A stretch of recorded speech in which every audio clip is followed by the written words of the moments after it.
our planet is paradise. It's just us humans, we don't see it. We're asleep, or we have this filter in our eyes that we don't even see how. Hey everyone, welcome back to the You versus You podcast, where I talk with members of the Council for Human Development about how we can expand our minds and recode reality. Today I'm here with Stefan and Andrej, two trainers from the Council, and we're going to talk about their changes in their perspectives and realizations since they joined the program. So, Stefan, can you first introduce yourself and tell us what the driver behind joining the program was for you? Sure, Agnes. And first, thanks for having us, and took your time to make this interview possible. And it's been a nice journey so far. I can say that I'm the one who is in the council. I was there from the beginning, and I met Kern. When was it? A long time ago, maybe. I think it was in August 2018. It was a hot summer day, and I was looking for something new, because I had this moment in my life where I asked myself if this was it, if that was it, and then there was this specific moment where I said to myself, I have to change something. I was stuck. I was teaching, but I knew there was more than that. And then I was looking for something. I didn't know what it was. Obviously, I was looking it for my whole life. That was I don't know. Yeah, I couldn't name it at that time. But then I started looking, and it took a bit of time. And around 2 years later, I found Kern. So I was on this meetup, and he was talking somewhere in Zurich in a hotel.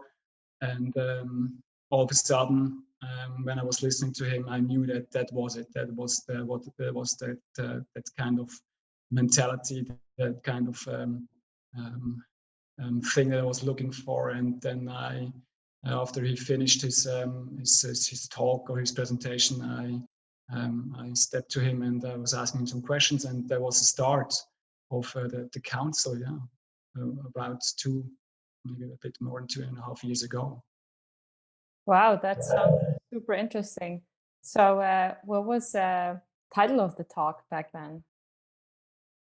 The title of the talk, I can't remember exactly, but he was talking about something about the dooms clock, or like we are close to very close to big problems and big issues. And it was all about, now it's time to make something, because the world is going crazy.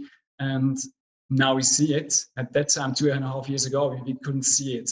But now with COVID and all the things that are coming, or just somewhere in the back, now we know it. And at that time, most of the people in the room, they didn't realize what he was talking about. But I already knew it, and I resonated with it, and I found something I was looking for. And Andrej, could you tell us a little bit about your background story and how you actually decided to join the Council for Human Development? Yes, thanks. As he said, he's the first one who joined the council. I'm the last one so far. So this is why I'm about to become a trainer. I'm his trainee. He's my trainer. My background, I always followed my nose all my life. Like I walked my own path, kind of the road less traveled. I always had my own opinions about things. I love to discuss. I do discuss a lot. Mostly so far to defend my point of view, and until I met these guys, which is for me one of the most beautiful things. Instead of defending my point, we agree this is the base, and from here we can grow. And I think from the very first moment when I came in contact with the council, it really resonated with me. I mean, my brain, not so much. I had a lot of suspicions or just things that, I don't know, my brain was telling me, don't do this, but I just, in my core, I always knew this is what I've been looking for all the time. And ever since, I don't regret. Okay, that's super cool to hear. And what's like your background in general? So what sector were you working in before? See, that's the thing. I always did my own things. Like I mean, my background, I did an education, but as soon as the education was done, I was also done with it, and I started something new. I mean, I'm a plumber. I worked in roofing. Then I started as a snowboard teacher. I came to Norway and was a ref guide. I worked in a slaughterhouse. I built a log house in Canada. I lived on a sailboat and learned how to weld. And yeah, I'm always driven to do new things, or that's always what kept me going. And in the end, eventually I came back to my home, Switzerland, and I used my skills. Like I started, or I specialized myself in renovating old houses because all my skills I could use there. And I did that for a while, but then eventually I kind of, for me, I mastered it. I did nice projects and I was looking for new things. Sounds like you really tried out a lot of different things. So I don't think I even mentioned everything, but So what were the areas of your life that you were kind of most struggling with and frustrated about when you were at that point of joining the program? So what did you really want to solve or change as well personally? like basically society. I mean, I always knew it's I don't want to be, or I don't want to go into, I wanted to help to change, or I always had visions of a better world. Or in the beginning, maybe I saw that a lot of things aren't working right. Or also when I dreamed for myself, I had this vision that we live.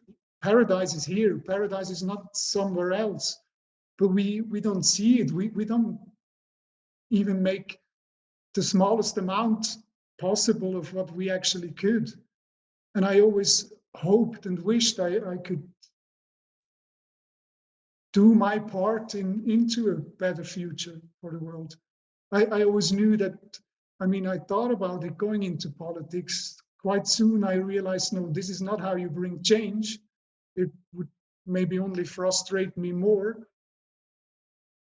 Yeah, maybe this is one of the things that resonated the most with me, with the council, because we all believe in a different way, in human potential, whatever that may be. And so beautiful. I mean, if we just start changing something or things, but what could all happen out of this? And like, I have a son, if he could grow up in a world where we're not so bound by all these limitations. Like I say, before I only discussed or defended my point, and now I'm here on a base, and from here I can grow. And if this already happens to a newborn kid, wow, can't even dream about this future. And you said that you want paradise to be here now, right? So what's, in your opinion, the thing that's really missing to make that happen and to have paradise here? That's difficult. I mean, if I could give a really clear answer, we probably would already have it. But I mean, for one, if you see these pictures from out of space and look at our planet, I mean, in my mind, this is paradise, or this wonderful, beautiful, green and blue and colorful ball. With great speed, we fly through space and turn around. It's already a big part. It should be a blast to be on this thing. But if you come closer, if you see all that's going on, I mean, for myself, I think in my life, I came really close to paradise. I mean, I sailed the oceans, went to beautiful islands. I surfed waves. I ride snow. in mountains. Our planet is paradise. It's just us humans, we don't see it. We're asleep, or we have this filter in our eyes that we don't even see how beautiful our whole life is. The gift we have, I think all it takes for us is to wake up to what's already here, because there is abundance in everything on this planet. It's divided wrong, or it's just some, how can I say, the system is rotten to the core, and that prevents us from living in paradise. I think that's really all. And Stefan, what's like your perspective on this, and what really pushed you to join the program as well? Like, what's the area of your life that you wanted to change, or in general, what you wanted to change potentially about society? Especially the community part. That was most important for me, because I did a lot of jobs in my past, tried out a lot of things, and everywhere I was, I didn't feel like I belonged there. I was just doing it, and I didn't fulfill me at all. And that's why I changed a lot of jobs, and yeah. So after that, I was just looking for something very special for like-minded people. They understand me. They have the same level as I am, and that's why I was looking for, and I found them. I'm really blessed to find those kind of people. But I don't say like it's like now it's everything is very nice, and everything will be good. But it's nice to be here now, sitting with Andrej here, talking with you, and found those people, those few people at the moment, and it's really a blessing, and I'm really kind of happy to be on this journey with all those guys, to make it together, and to collaborate together, and to make things out, and to find a way to make the world a better place. Because I also have, like as Andrej I also have a daughter, quite young, and I also wanna do something, if it's only little, but I want to do something, and I want to give her a better life, if only a little better world. That's what motivates me the most. How is it for you now, generally speaking? Because you had the feeling that something was missing for you. You couldn't really find the thing. So what is so different now based on your feelings? Like what's really motivating you now? It's like they understand me, we understand each other. It's also it's not a pressure. I mean, the system we're working in, or like the community we're working in, it's not like an enterprise or like a firm, strict rules and all that stuff that makes you kind of dissatisfied, and it's like there's no boss as well. So like we are all leaders. We're all like we can talk, we can speak up if we have something to say, and I really appreciate that. So like it's equal, you know. It's like we are working on an equal basis, and that's what you feel that, and we appreciate each other. We want to learn from each other. We listen to each other, and that's what I was looking for. And because I would say like you can't find that kind of groove at all, maybe some places, hopefully, but we have it, and I really appreciate that. And we have a lot of fun. That as well. Even with serious topics, we can laugh and joke about stuff. It also has space for fun as well. Yeah. So don't take everything too serious, and it's also a space for that, yeah, for sure. So I'm curious, you mentioned that you're both trainer and trainee, right? So what was it like in the beginning when you started your relationship, and like what were your coaching challenges, so to speak? How do we start? I mean, okay, from my side, Andrej, he was like, he came like to me, literally. And okay, honestly, I have to say, like, I wasn't ready. But that's always the thing. Like you say to yourself, I'm not ready. I need this and this certificate. I need some more months or years to learn to be ready for something. But at that time when Kern told me like now you have to coach someone because you want to start, and I told myself, and I knew that I'm ready. So I didn't hesitate at all. I said to myself, yes, even I knew that. Okay, I'm not ready in my head, but that's another story. But it was it was it's in general a nice experience to work with Andrej. It's like, I mean, I train him, but he also trains me. It's like we train each other, and it's not like I'm like the boss or like the coach. Okay, I train him. I give the topics, I start, and I lead, and but also like there's a lot coming from him. And the interesting thing is that together we found out a lot of things. Like we had a lot of insights together. We only it only was possible to find together. And we had a few moments when we came together, when we said, or we looked into each other's eyes, and we said like, oh, that's cool. That's real a real insight. Okay, we knew it already, but like it was like kind of a reminder. And these are the nice moments. And also, you know, when we go home, I feel very comfortable and fulfilled. And it's like it's a very nice atmosphere when we come together. We appreciate each other. We also kind of similar, same age. We have a kid, and it's also taste of music, and it also helps a bit, or helps a lot. But also like it's also, I mean, hard work. It's for several hours you are together and you have to listen to each other, but it's very nice. You don't get tired at all, and that's a nice thing on train someone. Can you share a little bit about one of these moments where you had an insight together, Andrej? One that really hit me, or I assume that he's talking about because it hit us both, is family dynamics. I discovered for myself through him that since I had a sister, I was the firstborn, that I felt kind of, when my sister was born, that I kind of felt disturbed in my piece of my little group.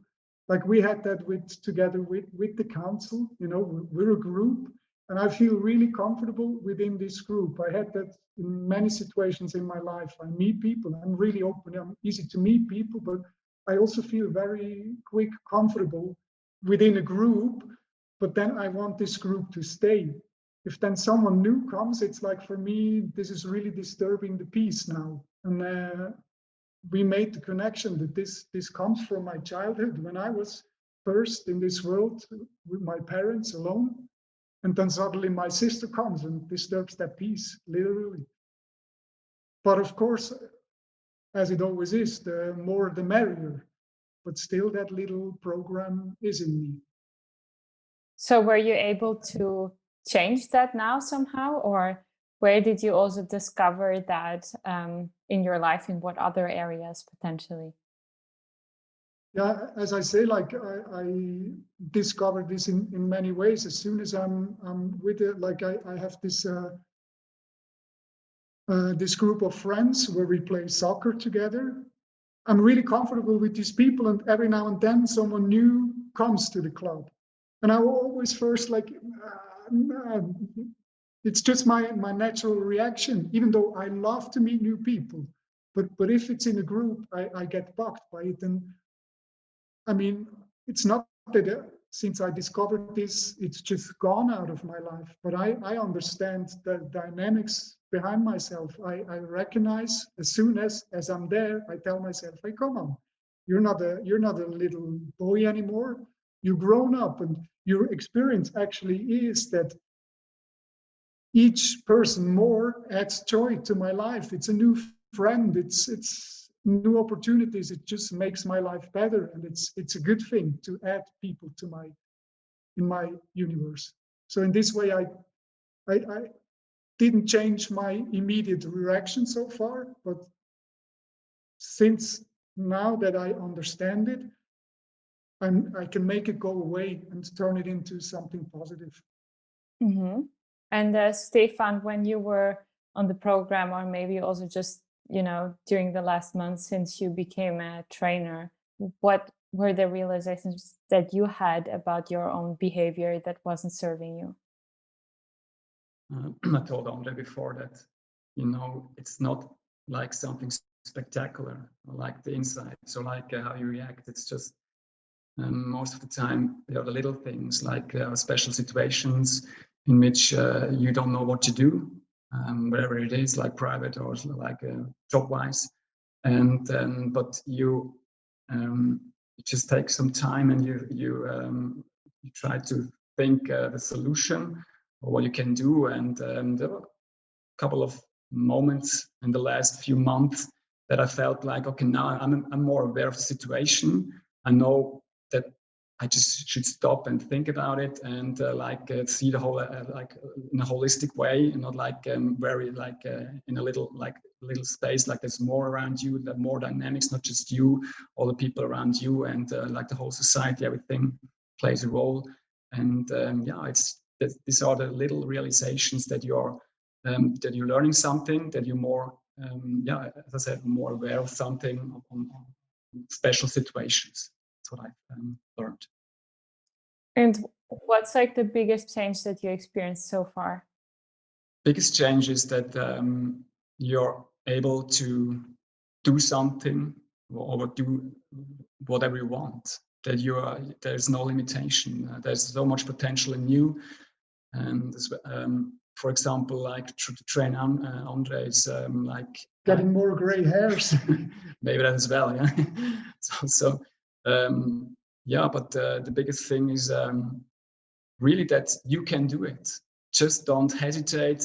Just make the decisions, make the choice, and just do it, because there's no time to think about too much on all the things. When you feel that it's right, when you feel the moment is right, then just do it and do the good things.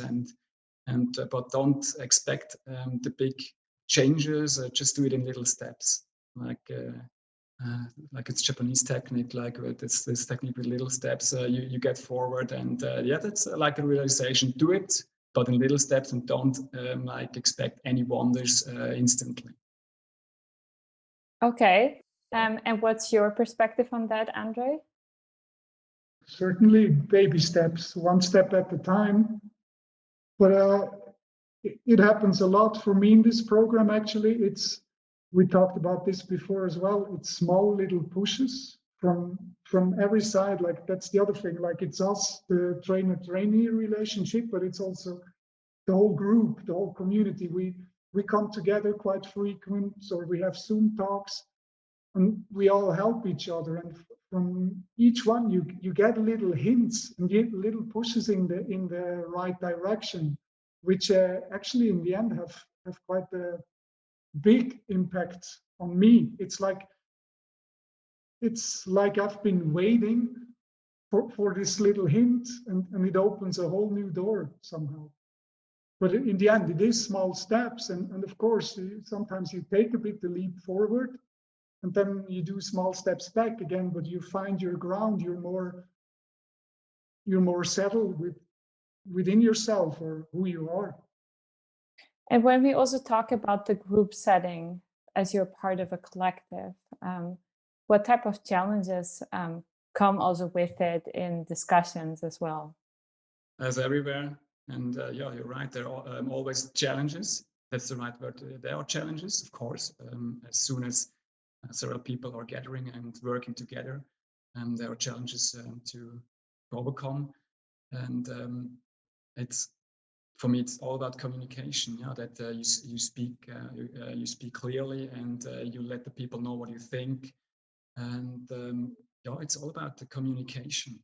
That's the most important thing. Is everywhere, and where I was working, or maybe also you know it, and I think it's everywhere. It's the same. It's all about how to communicate, let the people know, and be clear and be open for someone who has to say something to you.